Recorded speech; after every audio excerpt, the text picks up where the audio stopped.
तो आज मैं आपको एक अनोखी रहस्यमय कहानी सुनाऊंगा। अगर आप चैनल पर नए हैं तो अभी सब्सक्राइब कर ले, क्योंकि यह मेरा दूसरा नया चैनल है।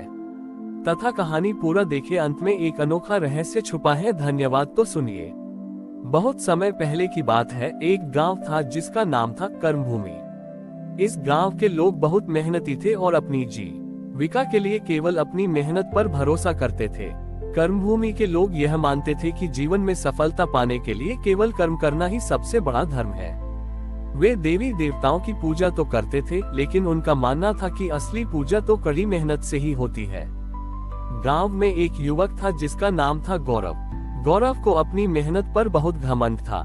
वह अपने खेतों में सबसे ज्यादा काम करता था और उसका मानना था कि देवी देवता केवल उन लोगों की मदद करते हैं जो आलसी होते हैं। गौरव हमेशा कहता था, मैं दिन रात काम करता हूँ, इसलिए मेरी फसल अच्छी होती है। इसमें देवी का कोई हाथ नहीं। उदाहरण चिन्ह। नवरात्रि का त्योहार आया। पूरे गांव में खुशी का माहौल था। गांव के सभी लोग काम छोड़कर देवी की पूजा में लग गए। लेकिन गौरव ने पूजा में भाग लेने से मना कर दिया। वह अपनी फसल काटने में लगा रहा, क्योंकि उसे लगता था कि पूजा करने से समय बर्बाद होगा। नवरात्रि के 5वें दिन एक भयंकर तूफान आया। आंधी और ओले गिरने लगे, जिससे गांव की सारी फसलें बर्बाद हो गईं। पूरे गांव में निराशा छा गई। गौरव के खेत भी पूरी तरह से नष्ट हो गए थे। वह बहुत दुखी हुआ और सोचने लगा कि उसकी सारी मेहनत बेकार हो गई। रात में गौरव ने एक सपना देखा। सपने में देवी दुर्गा उसके सामने प्रकट हुई। देवी ने उससे कहा, गौरव, तुमने कर्म को धर्म माना, ये बहुत अच्छी बात है, लेकिन तुमने भक्ति को नकार दिया। याद रखो, कर्म के साथ साथ भक्ति भी बहुत जरूरी है।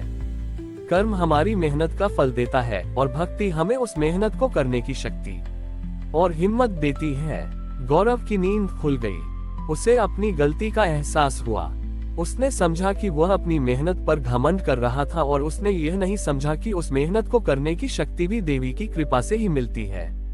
अगले दिन गांव के लोगों ने मिलकर अपनी अपनी बची हुई फसल को इकट्ठा किया और सबने मिलकर एक दूसरे की मदद करने का फैसला किया।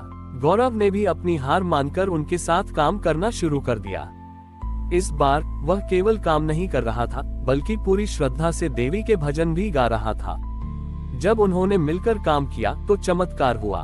कुछ ही दिनों में उनकी फसलें फिर से उगने लगी और उनके खेत पहले से भी ज्यादा हरे भरे हो गए। इस घटना से गांव के लोगों ने सीखा कि कर्म और भक्ति दोनों ही एक दूसरे के पूरक हैं, और जब ये दोनों एक साथ होते हैं तो कोई भी मुश्किल बड़ी नहीं लगती। उस दिन से कर्मभूमि के लोग हर साल नवरात्रि का त्योहार बड़े उत्साह से मनाने लगे। वे अपनी मेहनत के साथ साथ देवी की कृपा का भी सम्मान करते थे। गौरव और कर्मभूमि गांव के लोग अब कर्म और भक्ति दोनों को एक समान महत्व देने लगे थे। उनकी यह नई समझ गांव में समृद्धि और शांति लाए। गांव के लोग अब कठिन मेहनत करने के साथ साथ हर काम से पहले और बाद में देवी का स्मरण करते थे। ये कहानी गांव के बाहर भी फैल गई और पास के गांव भाग्यपुर के लोगों ने इसके बारे में सुना। भाग्यपुर के लोग अपने नाम के अनुसार भाग्य पर बहुत भरोसा करते थे।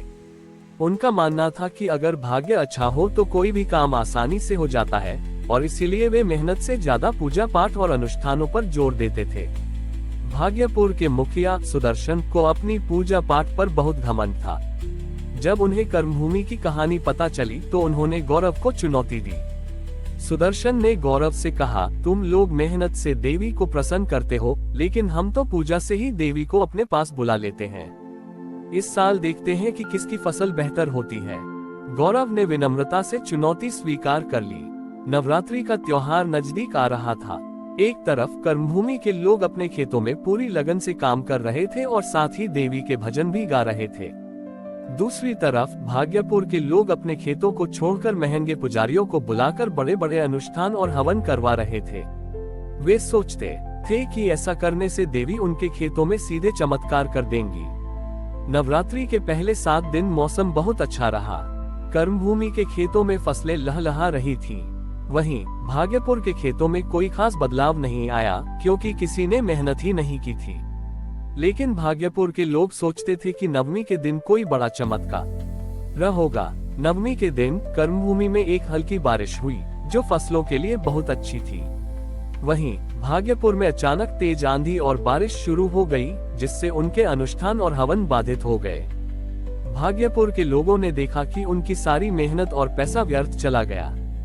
तभी देवी दुर्गा स्वयं दोनों गांवों के बीच प्रकट हुई। उन्होंने सुदर्शन से कहा, तुमने सोचा कि तुम सिर्फ पूजा से मुझे प्रसन्न कर लोगे। तुमने कर्म का अनादर किया। याद रखो, मेरा आशीर्वाद केवल उन पर होता है जो कर्म और भक्ति दोनों को एक साथ करते हैं। भक्ति हमें शक्ति देती है और कर्म उस शक्ति को सही दिशा में लगाता है। सुदर्शन को अपनी गलती का एहसास हुआ। उसने गौरव से और देवी से माफी मांगी। उस दिन से भाग्यपुर के लोगों ने भाग्य पर निर्भर रहना छोड़ दिया और उन्होंने भी कर्मभूमि के लोगों की तरह मेहनत करना शुरू किया। दोनों गांव मिलकर रहने लगे और उन्होंने ये समझा कि सच्ची सफलता भाग्य से नहीं, बल्कि कर्म और भक्ति के संतुलन से मिलती है। कर्मभूमि और भाग्यपुर दोनों गांव अब मिलकर काम करने लगे थे। उन्होंने एक दूसरे से कर्म और भक्ति दोनों के महत्व को समझा था। दोनों गांवों ने मिलकर एक समिति बनाई, जिसका उद्देश्य था कि कोई भी गांव का व्यक्ति अकेला न रहे और सब एक दूसरे की मदद करें। एक दिन पड़ोसी राज्य से एक शक्तिशाली राजा, जिसका नाम विक्रमादित्य था, वहां से गुजर रहा था। विक्रमादित्य को अपनी सैन्य शक्ति पर बहुत घमंड था।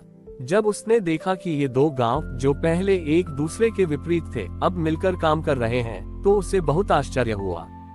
उसने सोचा कि इन गांवों की एकता को देखकर कहीं उसके दुश्मन मजबूत न हो जाएं। विक्रमादित्य ने दोनों गांवों को एक अजीब चुनौती दी। उसने कहा, मैं तुम्हें नवरात्रि तक का समय देता हूँ। अगर तुम मेरी सेना के लिए एक विशाल किला बना दो, तो मैं तुम्हें और तुम्हारे राज्य को सुरक्षा दूंगा। अगर तुम असफल रहे, तो मैं तुम्हारे सारे खेत और गांव छीन लूंगा। गांव के लोग डर गए। एक अकेला गांव भी इतना बड़ा काम नहीं कर सकता था, और यहाँ तो दोनों गांवों को मिलकर भी यह मुश्किल लग रहा था। सुदर्शन और गौरव दोनों निराश हो गए। उन्हें लगा कि उनका भाग्य अब उनका साथ नहीं देगा। तभी गांव के एक बूढ़े व्यक्ति ने उन्हें याद दिलाया, हमारा भाग्य हमारा कर्म और हमारी भक्ति है। हम अपनी एकता से कुछ भी कर सकते हैं। दोनों गांवों ने मिलकर काम करना शुरू किया। कर्मभूमि के लोगों ने अपनी कड़ी मेहनत से पत्थर और मिट्टी जमा की, और भाग्यपुर के लोगों ने अपनी भक्ति और विश्वास से प्रार्थना और अनुष्ठान किए। हर कोई अपने अपने काम में जुट गया।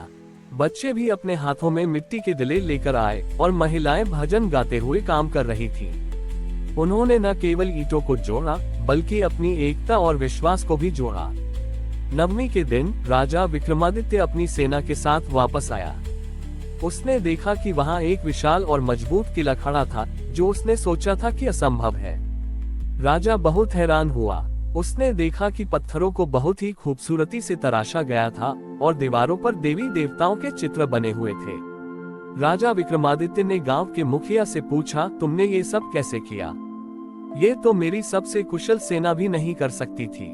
गौरव और सुदर्शन दोनों ने मिलकर जवाब दिया, हे राजन, ये सिर्फ हमारी मेहनत का नतीजा नहीं है, ये हमारी भक्ति और एकता का फल है।